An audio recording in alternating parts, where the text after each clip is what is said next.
Quelle est notre perspective dans l'avenir? Est-ce que c'est d'avoir des champs de maïs qui seront toujours comme ça, avec une pénurie d'eau?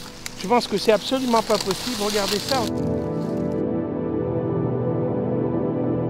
Année après année, le climat se réchauffe. Les climatologues nous prédisent des sécheresses à répétition et des pluies diluviennes fréquentes. Culture d'été compromise, érosion accélérée des sols, comment adapterons-nous nos sols pour qu'ils restent productifs? L'équipe de Lagrand a questionné Jean-Pierre Sartou, agronome, professeur à l'École nationale supérieure agronomique de Toulouse.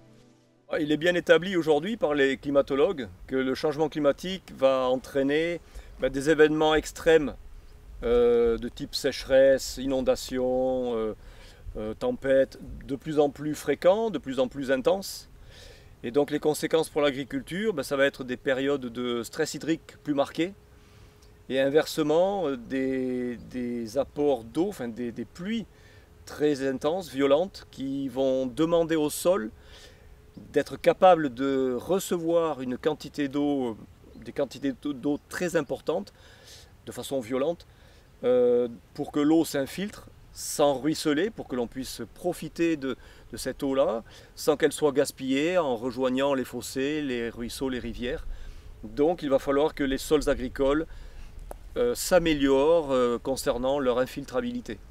On va demander au sol d'être capable de restituer le maximum d'eau aux cultures pour faire des économies sur l'eau d'irrigation. Et pour cela, il va falloir avoir des sols capables de laisser infiltrer de grosses quantités d'eau en peu de temps, de stocker cette eau et de la restituer à la culture. C'est ce que l'on appelle l'eau verte, par opposition à l'eau bleue qui est de l'eau que l'on va capter dans une rivière ou dans une nappe phréatique et qui va ensuite suivre tout un cheminement de tuyaux d'irrigation qui est mis en mouvement par l'homme et qui sert à l'irrigation. Ça, c'est l'eau bleue. Mais on va, bien sûr, l'eau d'irrigation sera toujours sollicitée, enfin l'eau bleue sera toujours utilisée, mais pour des raisons environnementales, il va falloir essayer d'utiliser le plus possible l'eau verte, donc l'eau qui tombe du ciel, qui est stockée dans le sol et qui est restituée ensuite aux cultures. Et étant donné qu'un petit peu moins de 10% des sols agricoles aujourd'hui sont irrigués, on voit que l'essentiel des plantes, des cultures poussent avec de l'eau verte. Donc il va vraiment être important et de plus en plus important de transformer, de permettre aux sols d'améliorer leur infiltrabilité. Et comment est-ce que l'on permet à des sols qui sont cultivés régulièrement en grande culture, pour produire des plantes annuelles, comment est-ce qu'on leur permet d'améliorer leur infiltrabilité? Eh bien en fait c'est en les travaillant moins souvent.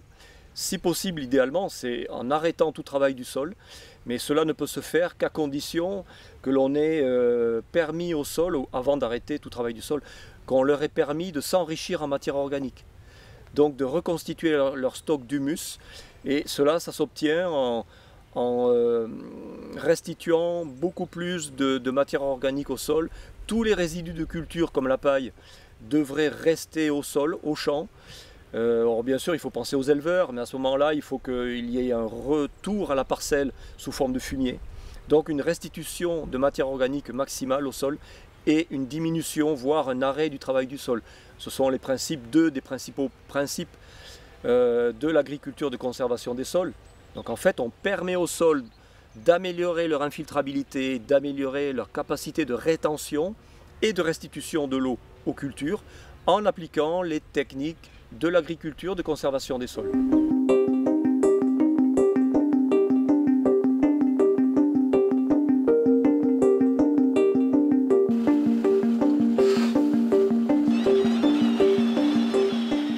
Les pailles se dégradent en surface, et on voit la partie noire là, c'est la dégradation des matières organiques en surface qui est tirée par les vers de terre. On voit bien les racines qui descendent. Une structure quand même qui est assez grumeleuse, il y a une bonne porosité. Avec les sacs d'eau qu'on vient de prendre, là, 110-115 mm depuis qu'il pleut, là, donc on voit bien que c'est sain quand même, ça draine bien l'eau. Alors il faut savoir qu'il y a trois types de porosité dans le sol. Il y a la macroporosité qui est celle que l'on voit à l'œil nu. les galeries de vers de terre, de racines, de bestioles un petit peu plus petites que le ver de terre. Il y a ensuite la mésoporosité qui démarre à mettons 60-70 microns jusqu'à 5-10 microns, certains vont plus bas. Ça c'est la mésoporosité, c'est justement celle-là, entre 5-10 microns et 60-70-80, qui stocke l'eau utile aux plantes. Donc c'est la mésoporosité qu'il va falloir essayer d'augmenter. Et en dessous, il y a la microporosité, en dessous de 5 microns, certaines mettent la limite à 0,2 microns. C'est la microporosité, et celle-là, elle stocke de l'eau aussi, mais qui est inutile aux plantes. Les plantes n'ont pas la force de succion au niveau de leurs racines pour prélever l'eau qui est stockée dans la microporosité. Donc je reviens à la mésoporosité, c'est celle-là qui est importante, entre 5 microns et 60-70. C'est cette fraction-là qu'il faut augmenter. Comment? Justement, le fait de laisser davantage de matière organique au sol, ça permet à de nombreux organismes de s'en nourrir, donc ça déclenche toute une chaîne trophique. Et parmi ces organismes-là, il y a les filaments de champignons qu'on appelle des ifs. Et ce sont les ifs, donc des filaments de champignons, qui sont capables de creuser dans le sol de nouvelles galeries, une nouvelle porosité en fait, justement comprise dans cette gamme entre 5 et 60-70, donc qui constitue la mésoporosité. C'est donc en favorisant les champignons, la vie fongique du sol, mais les bons champignons, hein, ceux qui dégradent la matière organique, et même certains champignons qui rendent service aux cultures en favorisant leur croissance, en favorisant leur système immunitaire, donc en protégeant les cultures, en les nourrissant et en les protégeant. Ce sont ces filaments de champignons qui, les ifs, qui prospectent et creusent le sol, qui créent de la mésoporosité. C'est grâce à cela que l'on augmente la part de mésoporosité dans un sol.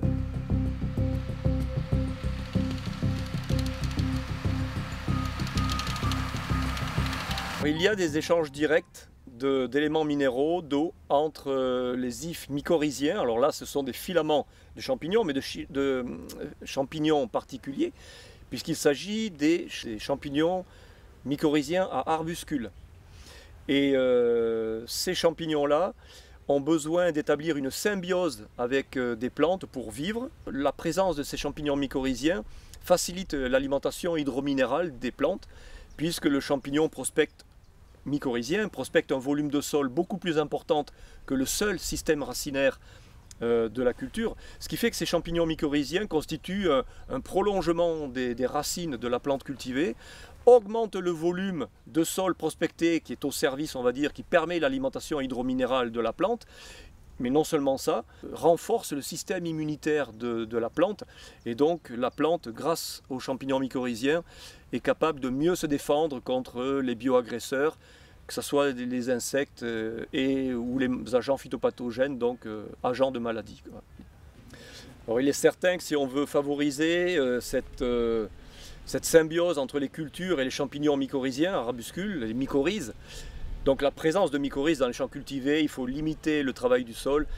Et en automne, effectivement, on va voir les labours, de plus en plus de labours être réalisés dans les champs. Et ça, c'est très néfaste aux champignons mycorhiziens.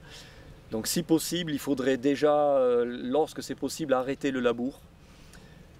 Si le sol doit continuer à être travaillé, maintenir le passage de certains outils comme des outils à dents, des fissurateurs, si c'est vraiment nécessaire, mais idéalement, au fur et à mesure que les sols s'enrichissent en matière organique, eh bien, il faut essayer d'arrêter tout travail du sol en surveillant bien un indicateur qui est le ratio pourcentage de matière organique sur pourcentage d'argile.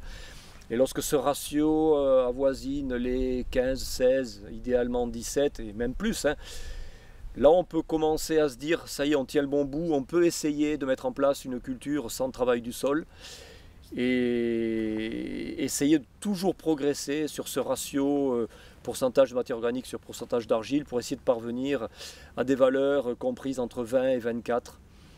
Mais oui, il faut essayer d'abandonner au moins le labour.